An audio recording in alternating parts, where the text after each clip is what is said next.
just going to thank everybody for attending the session today. As I mentioned a minute ago, Anya Harrington will be presenting today. She is family support worker with Spina Bifida Hydrocephalus Ireland, and Anya will be presenting on sexuality, relationships and disability. So thank you very much for joining us here today and giving up your time to present on this very valuable topic. So Anya, I'm going to hand it over to you, and thank you very much. Hello everybody and welcome.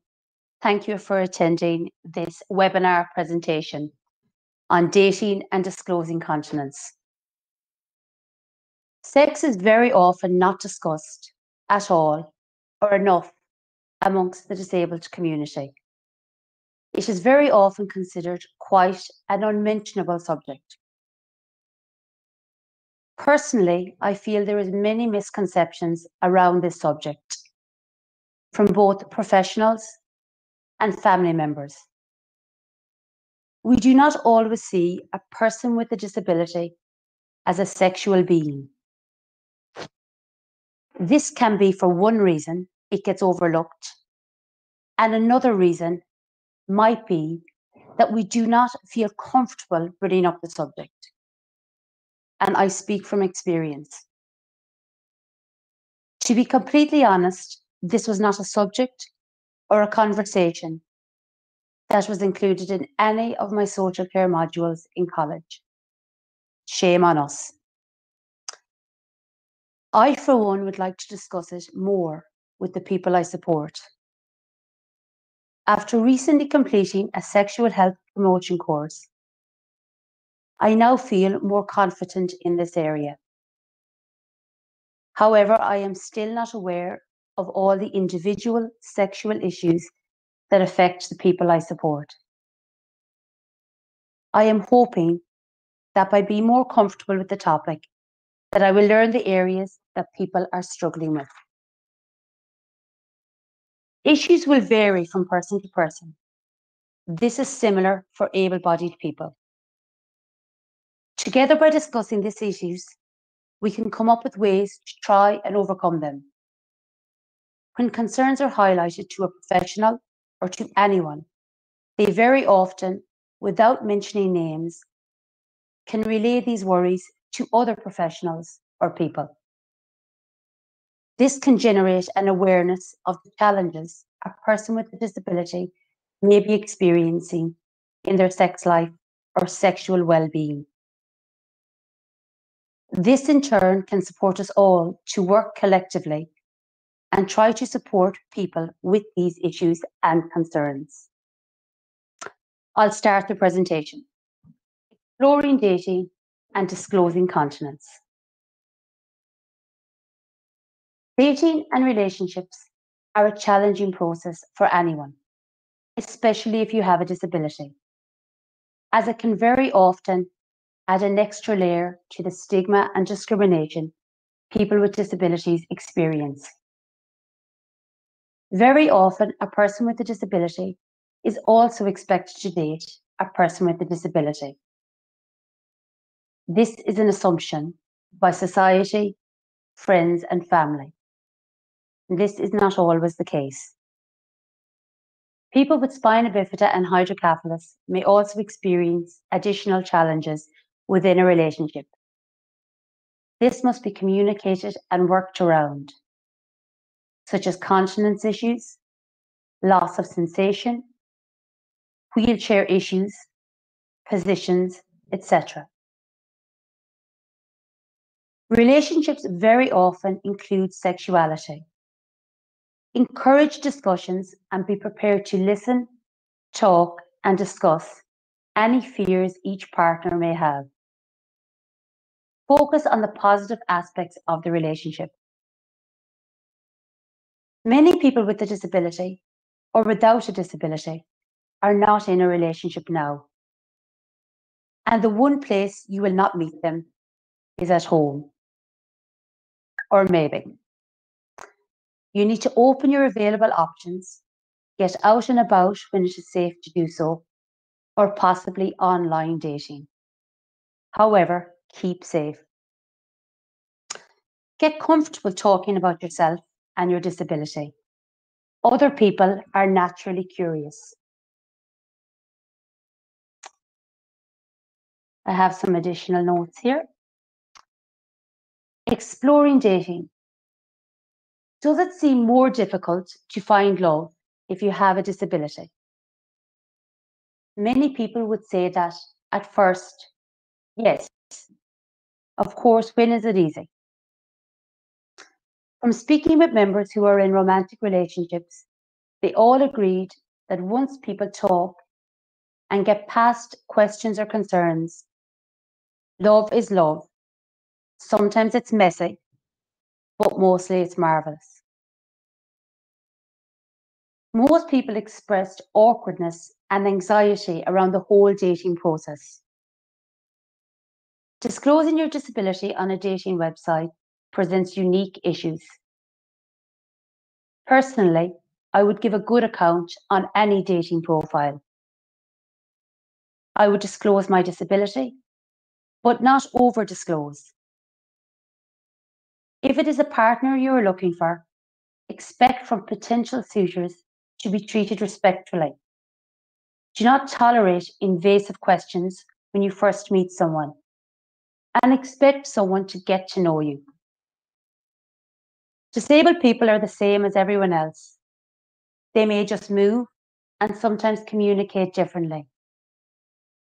But when it comes to dating, they are looking for a partner, not a care assistant. Most importantly, they want to be viewed, treated, and respected as equal and not as being inferior because of their disability. They have the same amazing qualities to appreciate, love, and cherish. And to ignore this is to not see a person fully and honestly. Every person, disabled or non-disabled, is a sexual being and is entitled to the information and services necessary to make informed choices regarding sexual and reproductive health. The possibility to explore and enjoy sexuality is often denied for disabled people, regardless of whether their impairment is physical, sensory, or intellectual.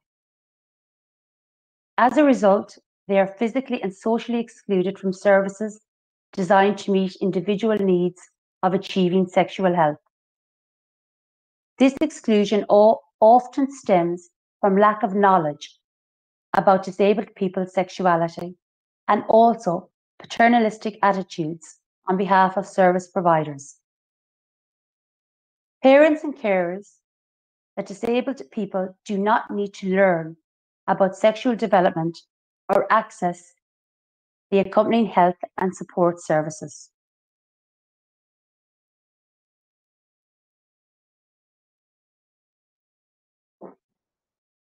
That's just a slide representing relationships. I'm going to show you a short video now. I hope you enjoy it.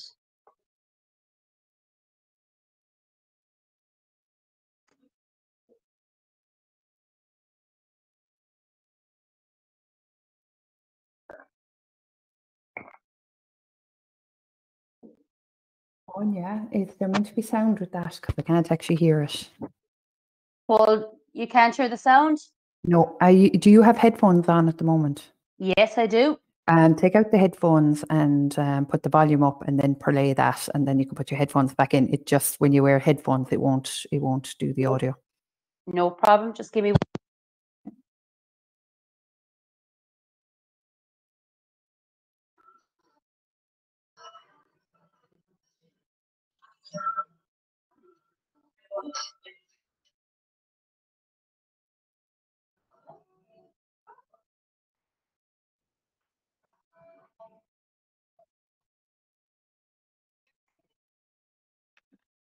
Katie, can you hear that? I can't. No. If you turn the volume up on your computer as high as you can go, that might help.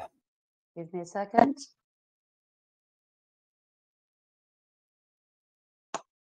Escape. Yep, it's not up. So, Okay, and hopefully there won't be feedback, so we can, if you want to play.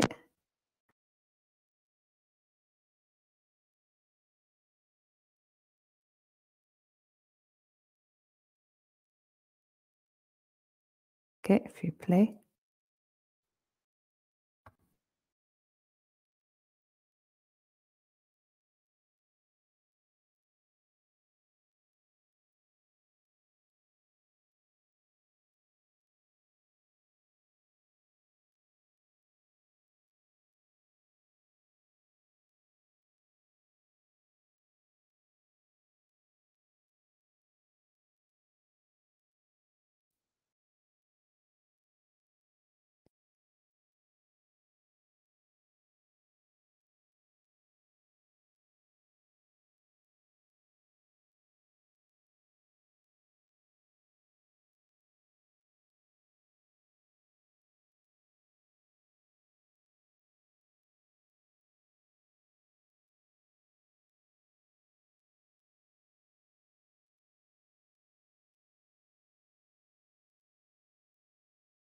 Now, what I might do is get the link from you, and I can send it on to everybody to hear it. I don't think we can hear that video, so... Katie, could you hear the video? No, I couldn't. So if you want to, I'll put the link in. If you send me on the link, I'll send the link to everybody. No problem. I'll continue with the presentation then. Perfect. Sorry about that. So videos are always a bit tricky. Disclosing continence. Talking about incontinence is hard for many people. Even talking to a doctor or professional can be challenging. But sometimes opening up can be the best thing you can do to begin the process of moving past your embarrassment and working towards ways to manage this issue. It's healthy to talk about the things that are bothering you. And if you feel that you do not have anyone close to you to discuss the issue with, or even if you do, make an appointment with your GP, your urologist, your sexual health professional, or your family support worker. He or she will be able to give you sound advice and treatment recommendations. Not all of them people will be able to give you treatment recommendations, but possibly sound advice. It is likely that he or she has been in that seat before with other patients, so they know what you are going through.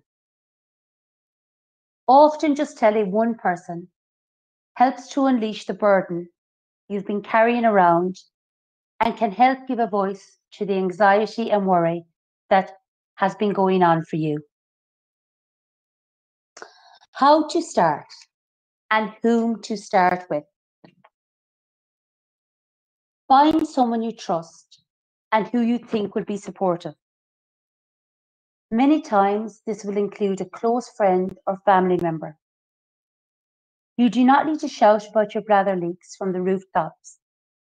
Other people very often have no idea that this is an issue for you, like you don't know issues they are experiencing. Many people who suffer with bladder and bowel problems, including incontinence, shy away from hobbies and activities that may affect the problem they are experiencing. Sex is one of these activities.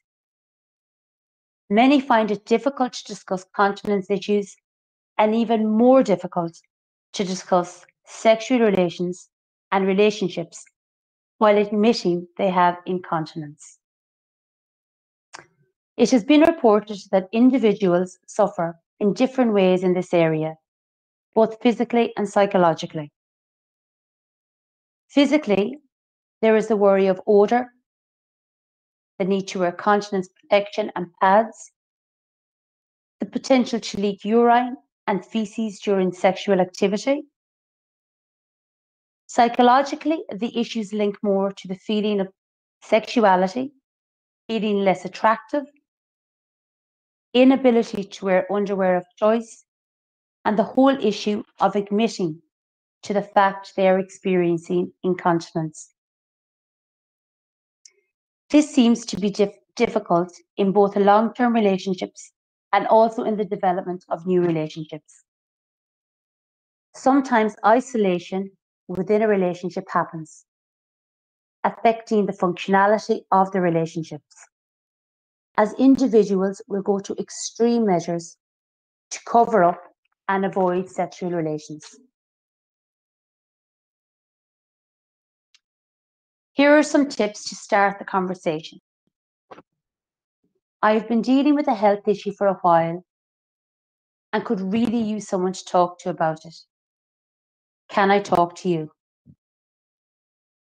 I have a condition that's really been getting me down. Do you have a moment to talk? As a close friend or family member, I know that you are supportive of me. Can I talk openly to you about an issue I have been experiencing? Be open. If you are going to talk to them, then make sure you are being open and honest. We know talking to others about your own bladder leakage can be hard or fecal incontinence. But if you are really talking to someone close to you, then they likely suspected something was up for a while. Let them know how this issue has been making you feel. Tell them what you need from them. Are you talking to them because you do not want to hide the problem anymore? Do you need some help researching treatment options? Are you asking for their advice on what to do? Or do you just want a sounding board to help get some things off your chest?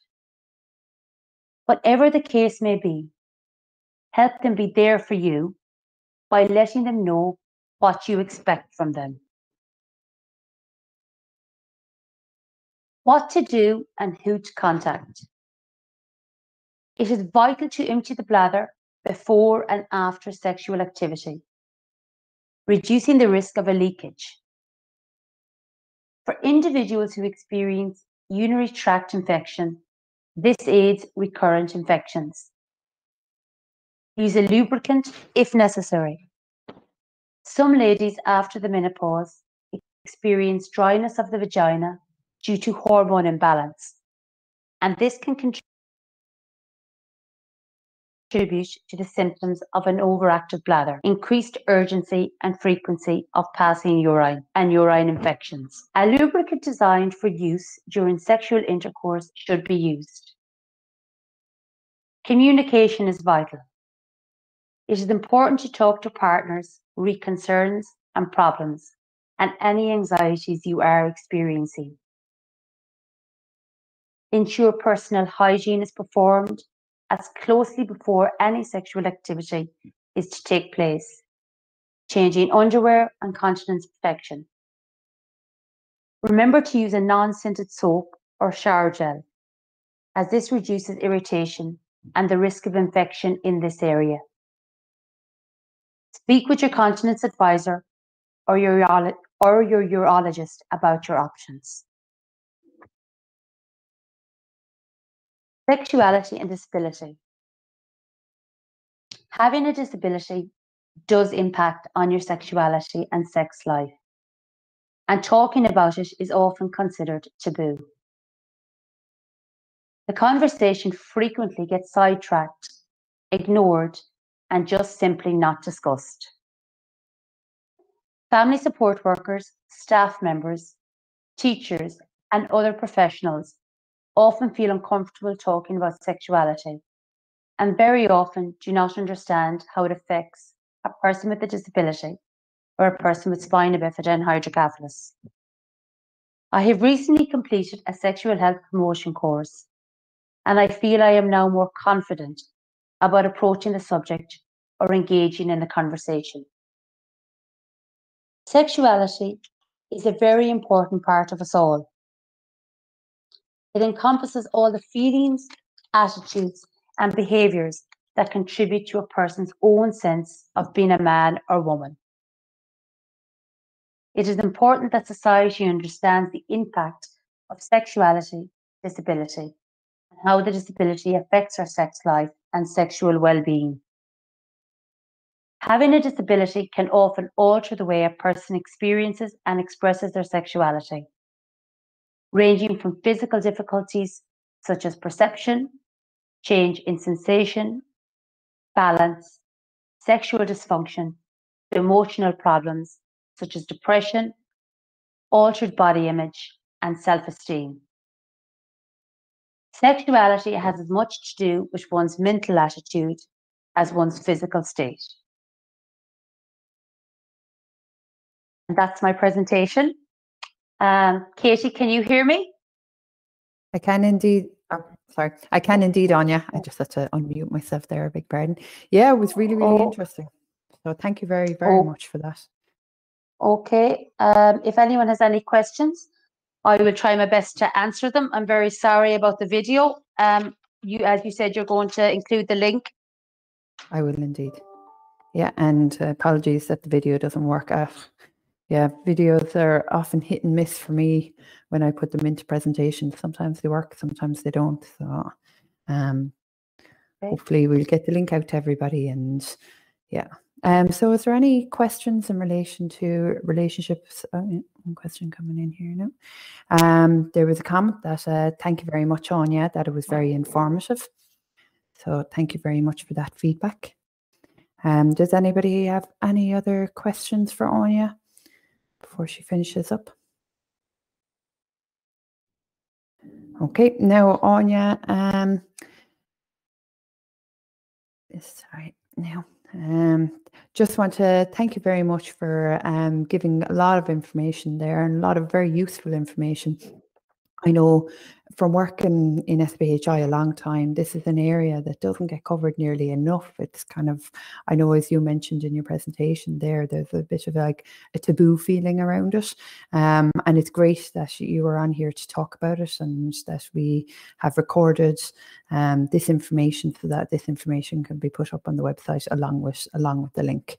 So I want to thank you very, very much for coming along today to talk about that. Now, I'm going to stop the recording here.